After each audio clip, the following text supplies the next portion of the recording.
I wasn't supposed to stop here. Hindi ito kasama sa plano ko. Pero kapag ganito ang singaw ng pagkain at may pila ng mga tao na kahit linggo, mapapansin mo talaga. Nakasakay ako sa isang tricycle papunta sa ibang lugar na mapansin ko tong kainan na to. Yung karinderyang plano kong puntahan, sarado. Kaya bumalik ako. Hindi dahil may plano ako, kundi dahil sa nakita ko. No big sign, no hype. Walang malaking karatula. Pagkain lang na tuloy-tuloy niluluto at hinahain sa mga taong alam na alam ang gusto nila.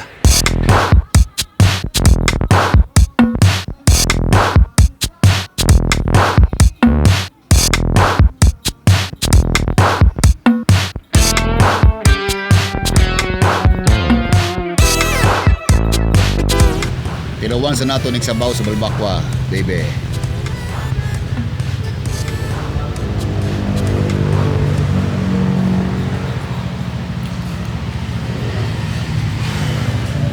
Wow, I love it.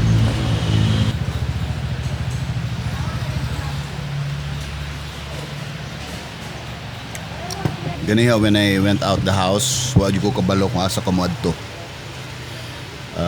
Kung mato ba kog downtown, kung dere ba dapit sa amuha lang, looking for a decent karinderya. Fortunately, I found this one. Butang naman ni sa lamesa. Pataglain.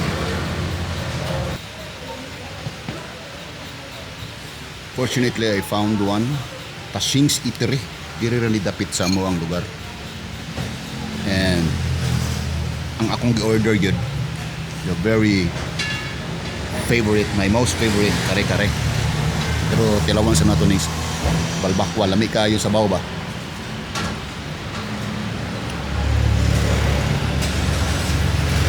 Lami ay. Dugot ka karne ng balbakwa, oh. Balat and meat. There.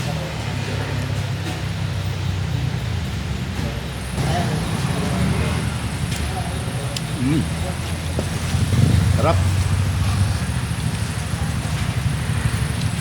Sausaw.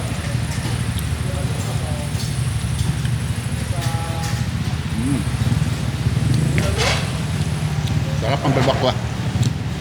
Very good. Oh yeah.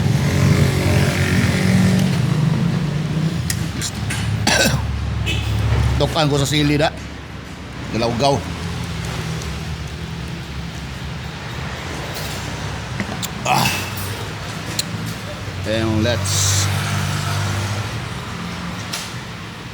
And now it's time for the kare-kare. There. Look at that, man. Look at that.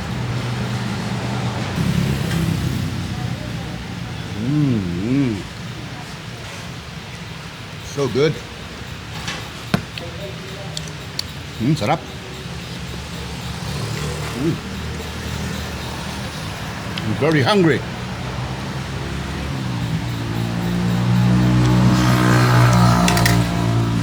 Again, man.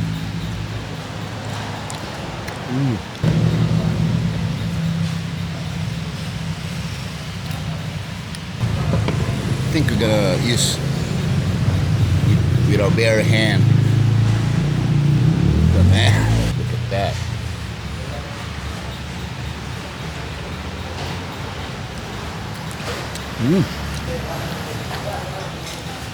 I love it.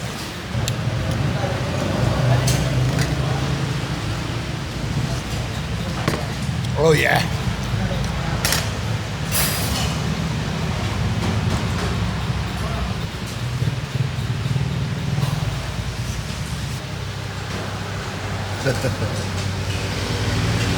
Bone marrow, baby.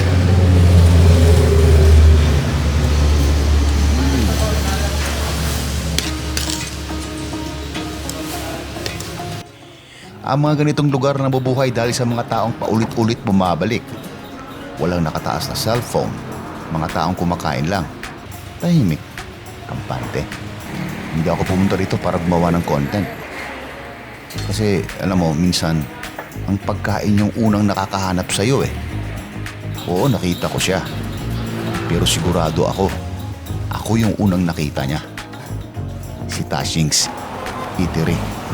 Ito ang dahilan kung bakit ako naging